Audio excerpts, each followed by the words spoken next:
What if I told you உங்களுக்கு Bible வாசிக்க தெரியல, புரியல, முடியல, இது எதுவுமே உங்க பிரச்சனை கிடையாது. பட் பைபிளை எப்படி வாசிக்கிறது அப்படின்னு நமக்கு கத்துக் கொடுக்காததான் பிரச்சனை. I'm here to help you with that.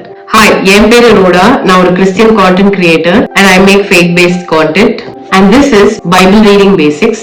முதல்ல பைபிள் எப்படி வாசிக்கணும்னு சொல்றதுக்கு முன்னாடி எப்படிலாம் வாசிக்க கூடாது அப்படின்னு நான் சொல்லிடுறேன். நம்பர் 1, பைபிளை வாசிக்கணுமே வாசிக்க கூடாது. இது ஒரு காமனான ஒரு ஹேபிச்சுவலான விஷயம். எங்க இருந்து வருதுன்னா, பைபிள் வாசிச்சியா, எவ்வளவு வாசிச்ச, ஒழுங்கா வாசிச்சியா, எவ்வளவு மணி நேரம் வாசிச்ச அப்படின்னு சொல்லி திருப்பி திருப்பி அவங்களை கேட்டுட்டே இருக்கிறதுனால அவங்க எல்லாருக்கும் நம்ம ஏதோ ஒரு பதில் சொல்லிடணும்ன்றதுக்காக வாசி நம்ம வாசிக்கணுமே அப்படின்னு வாசிக்கிற ஒரு ஹேபிட்க்கு போற ஒரு சான்சஸ் இருக்கு. சோ என்னைக்குமே பைபிளை வாசிக்கணுமேனு வாசிக்காதீங்க. அப்படி வாசிச்சீங்கன்னா அதோட பியூட்டி, அதுல இருக்கிற அழகான விஷயங்களை நம்ம கத்துக்கிறதுக்கோ நம்ம புரிஞ்சுக்கிறதுக்கோ நம்மளுக்கு ரொம்ப டைம் எடுக்க ஆரம்பிச்சிடும். நம்பர் 2 வேக வேகமா வாசிக்கிறது. Fast reading is bad reading. Bible வாசிக்கிறது கூட நீதிமொழிகள், சங்கீதம், இது கடகடன்னு வாசிச்சுட்டு ஓகே அப்படின்னு சொல்லிட்டு ஒரு சாப்டர் எடுத்து வாசிச்சுட்டு அந்த மாதிரி நம்ம பைபிள் வாசிக்க கூடாது. 3வது, நான் பைபிள் வாசிக்கலன்னா எனக்கு ஏதாவது நடந்துரும், அதனால நான் பைபிள் வாசிச்சிடுறேன் அப்படின்னு நினைச்சிட்டு நம்ம பைபிள் வாசிக்க கூடாது. நிறைய பேர் சொல்லுவாங்க, ஐயோ நான் இன்னைக்கு பைபிள் வாசிக்கலாம், அதனாலதான் எனக்கு இந்த மாதிரிலாம் நடக்குதுன்னு நினைக்கிறேன்.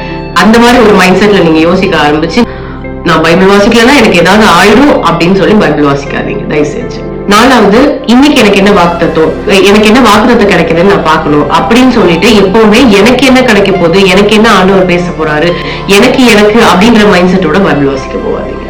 Because Bible is all about God and His character and what is He trying to tell about who He is அப்படின்ற விஷயங்கள். நம்ம எனக்குன்ற மைண்ட் செட்டோட நம்ம பைபிள் வாசிக்க போனோம்னா ஆண்டவர் யாருன்ற அந்த அழகை புரிஞ்சுக்கிறதுக்கு நம்ம மிஸ் பண்ணிடுவோம்.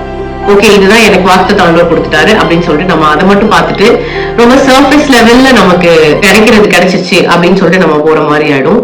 Who God is, how amazing He is அப்படின்றத கத்துக்கிறதுக்கோ புரிஞ்சுக்கிறதுக்கோ நம்ம வாய்ப்பு கொடுக்காதபடி நம்ம பாட்டுக்கு போறதுக்கு சான்சஸ் நிறைய இருக்கு.